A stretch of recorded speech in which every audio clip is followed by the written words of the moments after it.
Юлия Гайнетдинова күн сайын улын мәктәптән үзе каршы ала. Бу тирәдә сукбай итләр бихисап соклануын хәерле ди. По новостям читаю, что там нападают. Яңалыкларны укып торабыз. Кешеләрне эт тешләү турында еш ишетергә туры килә. Сукбай итләр өчен ниндидер урын булырга тиеш дип уйлыйм. Где-то жить должно быть, где-то у них жилье.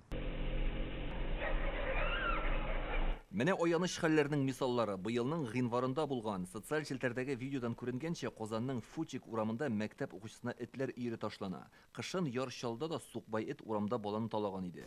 Баулыда шәһәр үзәгендә 10 яшьлек малайның аягын тешләгәннәр. Сукбай итләр проблемасын хәл итү өчен беренче чиратта аларның санын белергә кирәк дип белгечләр. Бүген Казанда бу хайваннарның баш санын алуның икенче этабы башланды. Бу эш Казан янәшәсендәге районнарда да башкарылачак.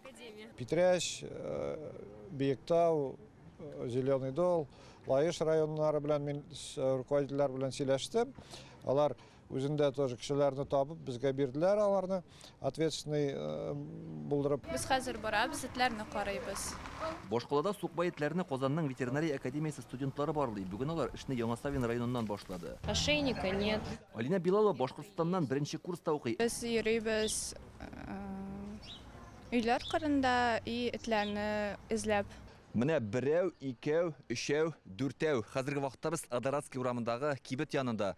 Этләр исәпкә алганны үзләре сизмәскә дә мөмкин. Менә шулай тыныч кына, матур гына йоклап ята. Күргәнебезчә инде менә шулай кешеләр монда бишмәтләр җәеп куйган, баларның вакытлыча яшәү урыны, этләрне исәпкә алуның үзенә күрә методикасы бар.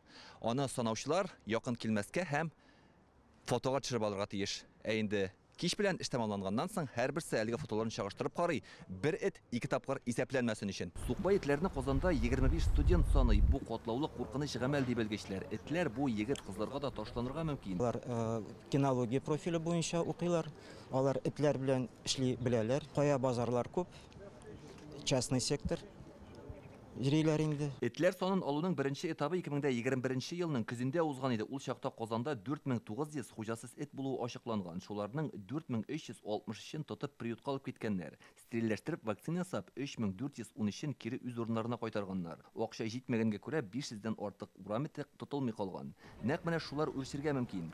Сан алуның икенче этабыннан соң этләрнең артканмы, кимегәнме икәнен ачыклап, алар проблемасын хәл итүнең яңа ысулларын табарга җыеналар.